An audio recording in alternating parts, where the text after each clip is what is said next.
In this video, I'm gonna share with you 11 essential tips and tricks that many players don't know or usually overlook them. These tips and tricks can seriously enhance your gameplay and help you secure top placements in Scavengers matches. I'll also share 2 bonus tips at the end of this video, so watch carefully. If you have any other secret or useful tips that can help others, share them down in the comments and I'll favorite the best ones. Don't forget to click the like button below the video, as it helps me know you guys enjoy these videos. Tip number 1. Locate other players using a legit Scavengers hack. On your map there are many locations which have data collectibles like lodestones or shards. These locations are found marked with an orange icon and a number. If this specific number is decreasing every few seconds, then it indicates that there are another team there collecting these data. So either avoid them if you're still early in the game, or go and suck the life out of their humble explorers. Whatever is your approach, you should always keep an eye on these locations and their data numbers. Tip number 2. Yes, you can crouch, but you can also roll. Another cool tip that is overlooked by many people, as it isn't mentioned during the first tutorial of the game. By pressing the middle mouse button, you can avoid getting attacked or shot at easily by rolling to any direction. Also, you can use this if you like using melee weapons instead of just standing there or moving in a weird way. Tip number 3. Avoid losing data points by saving them regularly. Collecting data is the main objective of this game, so losing them, of course, can be really bad. Every time you die, you lose half the data you collected. Let's say you are the best scavenger in your team and have 200 data points. If you get jumped out and die, you'll lose 100 points, and this can seriously decrease your team placement by a lot. You can save these data by uploading them in any data uplink station located on your map. Tip number 4. Watch out for storms.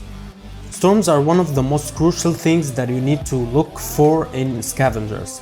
Many times I'm focused on collecting data or killing monsters or even hunting for food, when I'm actually out the safe zone, so this means I could die and lose so many points if I didn't save them. So always keep an eye on the storm, and once you get the warning on your screen, you should leave as soon as possible. Tip number 5. Don't sprint, just slide.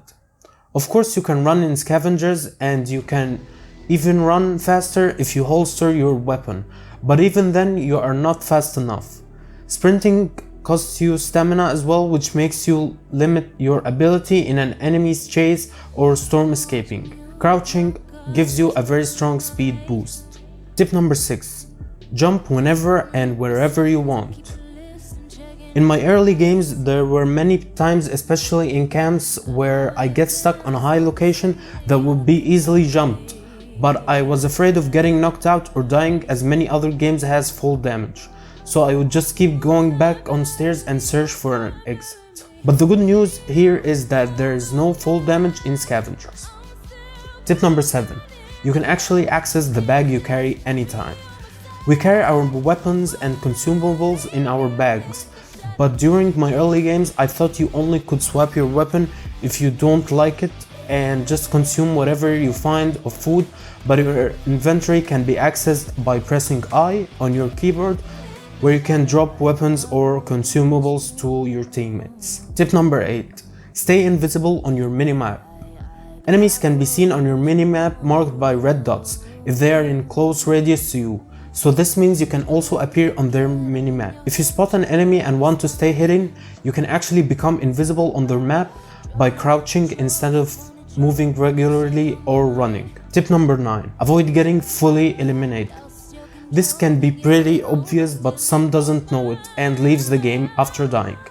When you die, you get to respawn after 1 minute again, but there is a catch to it. At least one of your teammates has to be alive in order for you to be able to respawn again. So if you're the last one alive, I recommend hiding for just a minute to avoid getting completely eliminated from the game. Tip number 10. Avoid getting slaughtered in the dropship. You complete any basic Scavengers game by flying away in the dropship, but so does other players. So when the dropship arrives, and during its 5-minute stop, my advice is to hide anywhere near the ship until the final seconds, then quickly sneak inside in order to avoid getting killed or losing data, and get a top placement in the game. However, if the ship lands very close to you and your team has enough data points, I suggest to run and be the first to access the ship and wait in dark spots to surprise other explorers so you can kill them easily and collect more data points. Tip number 11. Killing others is not that important in Scavengers. Every typical battle royale game rewards the last team surviving by winning the game, but in Scavengers that's not the case. Data collecting is the most important thing to focus in game, as well as surviving, cause that's how you can win, by collecting the most data points. So if you have many points and you see other teams, the best approach here is to completely avoid them to prevent losing unnecessary data points. Now it's time for some bonus tips, and if you have enjoyed this video so far, consider subscribing and turning on the notification bell for more Scavengers content. And join me in my Discord server if you want to reach me out or discuss some other stuff there. I'd be super happy to do it. Bonus tip number 1. Valor's shield is stronger than Storm's. Besides her cool durability, Valor's shield can actually protect you from storms to avoid getting cold, and this helps you if you want to revive a teammate, for example, or using some food or medkits. Bonus tip number 2. Haldan can fight and revive teammates at the same time. Of course, having a healer in your team is a must in this game, but there's a secret feature to Haldan's healing aura. The healing aura can revive knocked out teammates, so this can be super beneficial if you are in a fight and need to shoot back at other players, while of course reviving your teammates. I'll be checking comments as soon as possible for more exciting tips and tricks, so drop a comment if I missed something and like this video as it helps me in a great way.